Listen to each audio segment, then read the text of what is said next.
Chris Prophy, musically obsessed. Chris Prophy, musically obsessed with vinyl CDs and cassettes. Chris Prophy, musically obsessed. Oh yeah! All right, here we go. Some unpopular and uncool vinyl finds that I've added to my collection.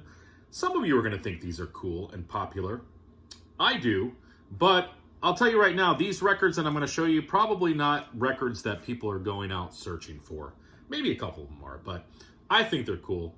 But you guys know I'm kind of quirky sometimes. So, first one, a Record Store Day release from a while back of the Moody Blues' first album. Now, this is pre-Justin Hayward Moody Blues. This has Denny Lane, who would go on to work with Paul McCartney, and Clint Warwick on bass. Sounds different than the Justin Hayward Moody Blues, but still pretty cool to have, so pick that up. I've been searching for a really nice copy of this album. Finally found it. The Bee Gees' First. And you guys know this record. The cover is great, and the record is in like near mint condition. Of course, includes Turn of the Century on here, Every Christian Lion-Hearted Man, Cucumber Castle. Just a great album. And again, pre-disco Bee Gees. Next, Michael Nesmith. He had an album called The Newer Stuff. This was some of the kind of video era songs of Michael Nesmith.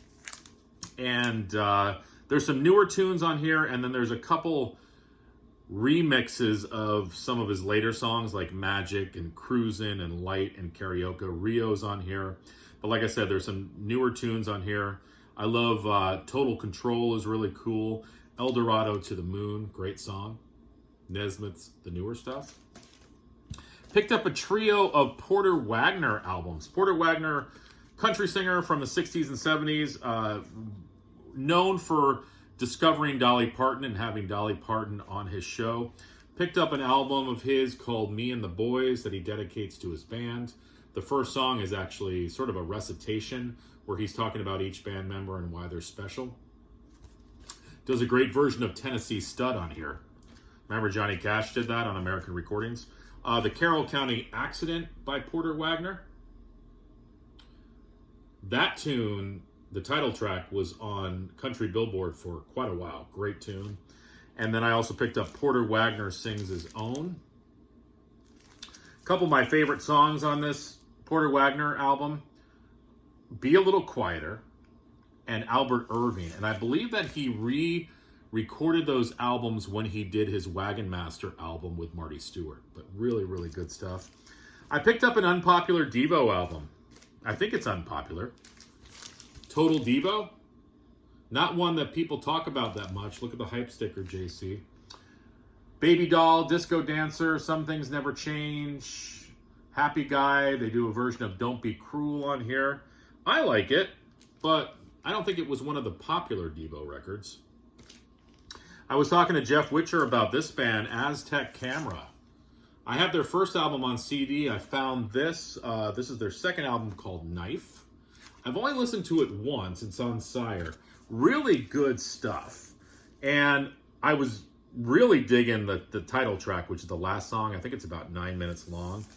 Sort of a synth poppy kind of Smiths meets Culture Club sort of vibe to it. Aztec Camera. Been looking for this one too, man. I think Aaron Mutha Alamere just showed Falco on his latest video.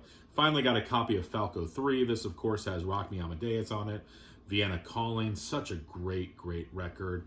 Everything on here is good. I love the song Jenny, which is great. Or Jeannie, I'm sorry. And then It's All Over Now, Baby Blue. Great way to close the album out. And then I also picked up a couple They Might Be Giants albums. This one is pretty popular, I think. The album they're known for, Flood. Actually saw them perform this, was it last year, or a year and a half ago or so, in full at Daryl's house in about probably like about 40 minutes from my house. Daryl Hall and John Oates. They Might Be Giants was there. They performed this album Flood in its entirety. It was killer. And then I also picked up this Long Tall Weekend, which originally came out as a digital only download back in the 90s. This is the first time it's actually on vinyl. And they include a bonus track on here, Dr. Evil, featuring Robin Goldwasser. And it's the opening music to Austin Powers' The Spy Who Shagged Me. So pretty cool. They Might Be Giants. So that's what I picked up. Some of you probably think unpopular, uncool. I think treasures. Vinyl treasures. All right, everyone. Tomorrow's Thursday. We're getting closer to the weekend.